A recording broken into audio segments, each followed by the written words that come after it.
Iran और Israel के बीच जंग का एक हफ्ता पूरा होने को है। ईरान के परमाणु ठिकानों को निशाने बनाने की शुरुआत हो चुकी है और लंबे संघर्ष का एक बायस दिख रहा है युद्ध का ये तरीका जो दोनों देश अपना रहे हैं। ईरान के जोरदार पलटवार से नेतन्याहू और ट्रंप दोनों हैरान हैं। दोनों ने ईरान को झुकाने के लिए अब अपनी पूरी ताकत लगा दी। देखिए,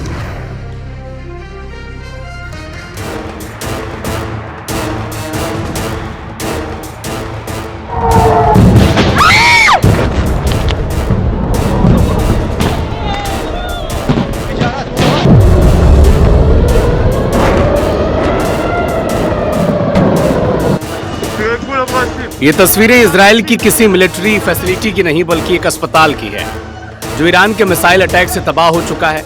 बिशरबे शहर का सरूका अस्पताल पर हुए हमले ने जंग में तेल डालने का काम किया।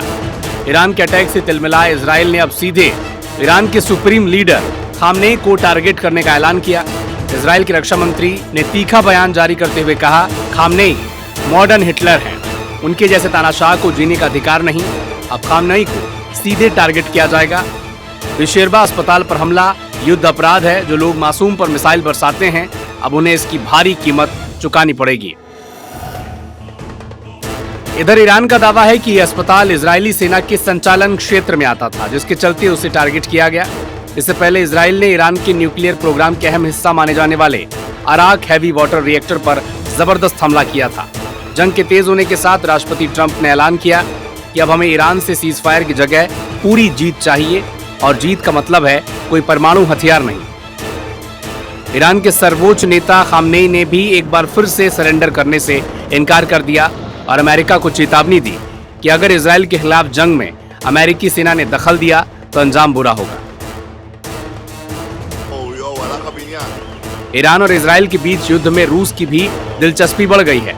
रूसी राष्ट्रपति पुतिन ने मध्यस्थता की पेशकश करते हुए कहा कि रूस एक ऐसा समझौता करवाने में मदद करना चाहता है जिससे ईरान को शांतिपूर्ण तरीके से अपना परमाणु कार्यक्रम चलाने दिया जाए और इजराइल की सुरक्षा से जुड़ी चिंताओं का भी ध्यान रखा जाए।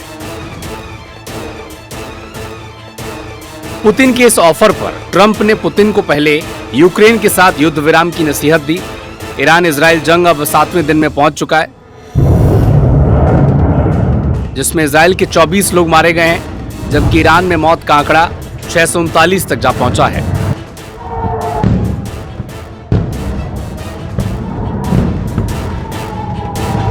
हजारों लोग घायल हैं। ईरान के अस्पताल को टारगेट किए जाने से आगे ये जंग और भयानक मोड़ ले सकती है। इजराइल के सीधे खामनेई को टारगेट करने के ऐलान से फिलहाल संघर्ष विराम के आसार तो नहीं नजर आते। Bureau report, IBC 24। तो ईरान को झुकाने में पूरी ताकत लगाई जा रही है इजराइल की तरफ से। जो और जिस तरह के तेवर हैं, इससे बात तो तय है कि युद्ध जल्द रुकने वाला नहीं है। और इसमें पुतिन की, रूस की दिलचस्पी, एंट्री और उनका ये कहना कि साहब हम युद्ध विराम के लिए काम करना चाहते, वाकई सारी दुनिया को भी हैरान कर रहा है, क्योंकि वो खुद एक देश से लंबे वक्त से युद्ध लड़ रहा है और उसके युद्ध विराम पर भी सारी दुनिया अपने अपने तरह से अपील कर रही है। अब आपको चूंकि एक सप्ताह हो गया तो इजराइल और ईरान की जंग की पूरी टाइमलाइन दिखाते हैं। आज की तारीख से जरा पन्ने पलटते चलिए। 19 जून को ईरान ने इजराइल में अस्पताल पर मिसाइल दागे हैं। इजराइल ने खामनेई को निशाना बनाने का ऐलान कर दिया खुले तौर पर। इजराइल ने ईरान के अराक हैवी वाटर रिएक्टर के ऊपर हमला भी किया। यह 19 तारीख को हुआ। पीछे चलते हैं 18 जून, 6वें दिन राष्ट्रपति ट्रंप ने ईरान को फरमान सुना दिया। ईरान के आसमान पर अब हमारा कब्जा है, ये ट्रंप कहते हैं। हमें पता है कि सुप्रीम लीडर कहां छिपा है, लेकिन हम उसे मारेंगे नहीं, फिलहाल तो नहीं, ये कहा ट्रंप ने।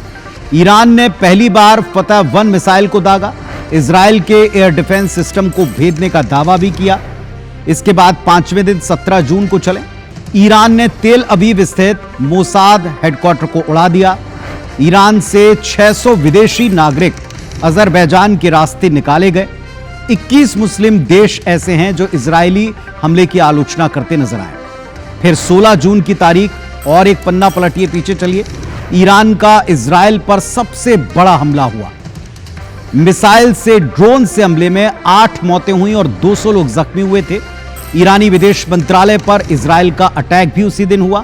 ईरान ने एक और F-35 गिराने का दावा किया था। 15 जून की तारीख जब ईरान के 3 तेल और गैस के ठिकानों पर अटैक किया गया। ईरान के मुस्लिम देशों से एक होने की अपील भी इसी दिन हुई।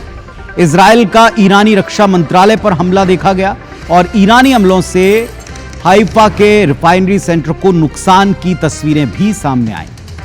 14 जून और उसके एक दिन पहले ईरान का इजरायली रक्षा मंत्रालय पर अटैक देखा था दुनिया ने।